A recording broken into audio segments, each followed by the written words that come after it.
আসসালামু আলাইকুম। প্রথমে জানাবো সংবাদ শিরোনাম। নেপাল ও ভুটানের জলবিদ্যুৎ পেতে নতুন গ্রিড তৈরির তাগিদ মোহাম্মদ ইউনূসের। ৩ মাস পর প্রকাশ্যে আসতেই যুবলীগ নেতাকে কুপিয়ে জখম। সেন্ট মার্টিন ভ্রমণে বিধিনিষেধ প্রত্যাহার চান ঢাবির শিক্ষার্থীরা। এবং সর্বশেষ জানাবো ভারত বাংলাদেশের বিরুদ্ধে প্রচারণা চালিয়ে যাচ্ছে, সতর্ক থাকা উচিত বলছেন মির্জা ফখরুল ইসলাম আলমগীর। শুনছিলেন শিরোনাম, এবারে থাকছে বিস্তারিত। নেপাল ও ভুটানের জলবিদ্যুৎ থেকে নতুন গ্রিড তৈরির তাগিদ মোহাম্মদ ইউনূসের। জীবাশ্ম জ্বালানির উপর নির্ভরতা কমাতে জলবিদ্যুৎ উৎপাদন ও বণ্টনের উপর গুরুত্ব দিতে এক নতুন গ্রিড তৈরির প্রয়োজন রয়েছে বলে মনে করেন বাংলাদেশের প্রধান উপদেষ্টা ডক্টর মোহাম্মদ ইউনূস। বুধবার বাকুতে তিনি বলেন, সেই গ্রিড দক্ষিণ এশিয়ার ৪ দেশ ভারত, বাংলাদেশ, নেপাল ও ভুটানের প্রয়োজন মেটাতে সক্ষম হবে। সম্মেলনের অবসরে সামাজিক বিজনেস গ্রুপের প্রতিনিধিদের সঙ্গে এক বৈঠকে বুধবার মোহাম্মদ ইউনূস বলেন, এই ৪ দেশের মধ্যে বিদ্যুৎ গ্রিড না থাকায় হিমালয়ের পাদদেশের দেশগুলোর জলবিদ্যুৎ উৎপাদন ক্ষমতার পূর্ণ ব্যবহার করা যাচ্ছে না।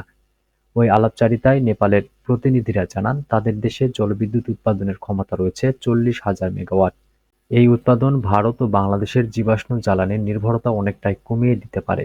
এ সময় ইউনূস বলেন, দক্ষিণ এশিয়ার জন্য গ্রিড তৈরির কথা গুরুত্বের সঙ্গে ভাবতে হবে ভারত, নেপাল, ভুটান ও বাংলাদেশকে। তিনি বলেন, সেই গ্রিড হলে বাংলাদেশ অনায়াসেই নেপাল থেকে প্রয়োজনীয় বিদ্যুৎ আনতে পারে। বাংলাদেশ ও নেপালের দূরত্ব কম বেশি ৪০ থেকে ৫০ কিলোমিটার। গ্রিড হলে নেপালের জলবিদ্যুৎ সহজলভ্য হবে। বাংলাদেশ বর্তমানে ভারতীয় গ্রিডের মাধ্যমে নেপাল থেকে বিদ্যুৎ পায়। প্রধান উপদেষ্টা এ প্রসঙ্গে মনে করিয়ে দিয়েছেন, পানি বাংলাদেশের কাছে প্রধান পরিবেশগত সমস্যা হয়ে দাঁড়িয়েছে। সেই সমস্যার নিরসনে পানি ব্যবস্থা এমনভাবে করা উচিত যাতে তা প্রকৃতি বান্ধব হয়। তিনি বলেন, বন্যা রোধে ও অর্থনৈতিক প্রবৃদ্ধি বাড়াতে পানি ব্যবস্থাকে অগ্রাধিকার দেওয়া হচ্ছে। ৩ মাস পর প্রকাশ্যে আসতে যুবলীগ নেতাকে কুপিয়ে জখম। ৩ মাসেরও বেশি সময় আত্মগোপনে থাকার পর এলাকায় আসতেই সিরাজগঞ্জের কাজীপুর উপজেলার নাটোয়ারপাড়া ইউনিয়ন যুবলীগের সভাপতি দুলাল সরকারকে কুপিয়ে জখম করেছে দুর্বৃত্তরা। বর্তমানে তিনি গুরুতর অবস্থায় বগুড়ার শহীদ জিয়াউর রহমান মেডিকেল কলেজ হাসপাতালে চিকিৎসাধীন। দুলাল সরকার যমুনার চরাঞ্চল নাটোয়ারপাড়া ইউনিয়ন যুবলীগের সভাপতি ও একই ইউনিয়ন পরিষদের সাবেক সদস্য। তিনি দক্ষিণ নাটোয়ারপাড়া গ্রামের মৃত শমশের আলীর ছেলে।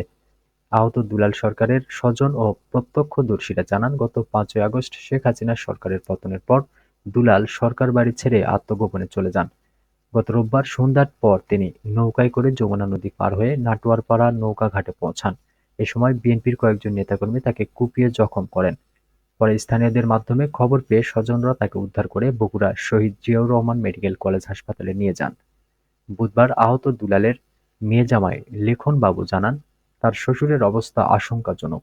এখনো জ্ঞান ফেরেনি তার। চিকিৎসকরা বলছেন, মাথায় আঘাতের কারণে রক্ত জমাট বেঁধে আছে। হাত পা ও বুক সহ শরীরের বিভিন্ন স্থানে গুরুতর জখম হয়েছে। গাজীপুর উপজেলা বিএনপির সভাপতি মোহাম্মদ সেলিম রেজা অভিযোগ অস্বীকার করে বলেন, যুবলীগ নেতা দুলাল সরকারকে মারপিট করা হয়েছে, আমি পরে জানতে পেরেছি। স্থানীয় নেতাকর্মীদের সঙ্গে কথা বলে জেনেছি, বিএনপির কেউ তাকে মারপিট করেনি। কে বা কারা তাকে মারপিট করে ফেলে রেখে গিয়েছিল। পরে স্থানীয় বিএনপির লোকজন তাকে উদ্ধার করে স্বজনদের কাছে পাঠিয়েছে।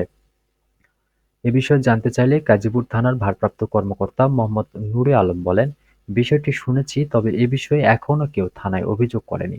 অভিযোগ পেলে আইনগত ব্যবস্থা নেওয়া হবে। সেন্ট মার্টিন ভ্রমণে বিধিনিষেধ প্রত্যাহার চান ঢাবির শিক্ষার্থীরা। নারকেল জিঞ্জিরা খ্যাত দেশের একমাত্র প্রবাল দ্বীপ সেন্ট মার্টিনে পর্যটকদের নির্বিঘ্ন ভ্রমণ নিশ্চিত সহ সরকারি বিধিনিষেধ প্রত্যাহারের দাবি জানিয়েছে সার্বভৌমত্ব রক্ষায় প্রতিষ্ঠিত ঢাবির শিক্ষার্থীদের সংগঠন স্টুডেন্টস ফর সভারেন্টি। রাজধানীর ইকোনমিক রিপোর্টার্স ফোরামের অডিটোরিয়ামে আয়োজিত এক সংবাদ সম্মেলনে সংগঠনটির নেতারা এ দাবি করেন। নারকেল জিঞ্জিরা দ্বীপে যাতায়াত ও অবস্থানের সরকারি বাধা দেশের সার্বভৌমত্বের জন্য হুমকি হয়ে দাঁড়াবে শীর্ষক ব্যানারে এ সংবাদ সম্মেলন আয়োজন করা হয়। স্টুডেন্টস ফর সভারেন্টি প্ল্যাটফর্মের আহ্বায়ক মোহাম্মদ জিয়াউল হক বলেন, বিদেশি জার্নালের রেফারেন্স টেনে পরিবেশ উপদেষ্টা বলেছেন, পর্যটকরা কোরাল স্কুলে নিয়ে যাচ্ছে, তাই ২০৪৫ সালের মধ্যে নাকি সব কোরাল ক্ষয় হয়ে সেন্ট মার্টিন দ্বীপ ডুবে যাবে। পরিবেশ উপদেষ্টার এই কথা সম্পূর্ণ অবৈজ্ঞানিক। বাস্তবতা হচ্ছে, দ্বীপের কোরালগুলো অনেক বড়, অনেক ওজন, অনেক ধারালো এবং পানির অনেক নিচে থাকে, যেগুলো মানুষের পক্ষে তোলা সম্ভব নয়। কোরাল নিয়ে আসা দূরের কথা, জীবন্ত কোরালে হাত দিলেই হাত কেটে যায়। তাই কথিত বিদেশি জার্নাল কিংবা পরিবেশবাদীদের কোরাল নিয়ে যাওয়ার ব্যাপারে যে বক্তব্য সেটি অসত্য ও মিথ্যা প্রচার। তাই মিথ্যা অজুহাতে দ্বীপে যাওয়া ও অবস্থানের উপর নিষেধাজ্ঞা দেওয়ার রহস্য জনগণ জানতে চায়। শিক্ষার্থীরা বলেন, আমরা স্পষ্টভাবে বলতে চাইছি, পরিবেশ উপদেষ্টা বিদেশি পরামর্শে চলছেন কিন্তু দেশের মানুষের পরামর্শ ও দাবি-দাওয়াকে পাত্তা দিচ্ছেন না। বিদেশি জার্নালের পরামর্শে তিনি নিজ দেশের পর্যটন শিল্প ও দ্বীপবাসীকে একটা মারাত্মক ভয়াবহ পরিস্থিতির দিকে ঠেলে দিচ্ছেন, যেটা কোনো দেশপ্রেমিক মানুষের কাজ হতে পারে না। ভারত বাংলাদেশের বিরুদ্ধে প্রচারণা চালিয়েই যাচ্ছে, সতর্ক থাকা উচিত, বলছেন মির্জা ফখরুল ইসলাম আলমগীর। বিএনপির মহাসচিব মির্জা ফখরুল ইসলাম আলমগীর বলেছেন, ভারত বাংলাদেশের বিরুদ্ধে প্রচারণা চালিয়েই যাচ্ছে। এ বিষয়ে আমাদের সতর্ক থাকা উচিত, তা না হলে জাতি হিসেবে আমরা অনেক বড় বিপদের সম্মুখীন হব। বুধবার সকাল 10টার দিকে ঠাকুরগাঁও শহরের কালীবাড়ি এলাকার নিজ বাসভবনে সাংবাদিকদের সঙ্গে আলাপকালে তিনি এ মন্তব্য করেন। মির্জা ফখরুল ইসলাম আলমগীর বলেন, সামাজিক যোগাযোগ মাধ্যমের সঙ্গে যেমন ভালো কাজের সম্পর্ক আছে, তেমনি ভয়ঙ্কর কাজেরও সম্পর্ক আছে। এখন সামাজিক যোগাযোগ মাধ্যমে একটি প্রবণতা শুরু হয়েছে, বাংলাদেশের যে অর্জন সেটা ধ্বংস করার জন্য কিছু ব্যক্তি সুনির্দিষ্টভাবে চেষ্টা করে যাচ্ছে। এ বিষয়ে আমাদের সতর্ক হতে হবে। আমরা এই মুহূর্তে আরেকটি বিপর্যয় গ্রহণ করতে পারব না। আমাদের মাথার উপরে বিপদ আছে। ফ্যাসিবাদের প্রধান হোতা ভারতের অবস্থান করছেন। ভারত কিন্তু বাংলাদেশের বিরুদ্ধে একটা প্রচারণা চালিয়েই যাচ্ছে। এ বিষয়ে আমাদের সতর্ক থাকা উচিত বলে মনে করি, না হলে জাতি হিসেবে আমরা অনেক বড় বিপদের সম্মুখীন হব।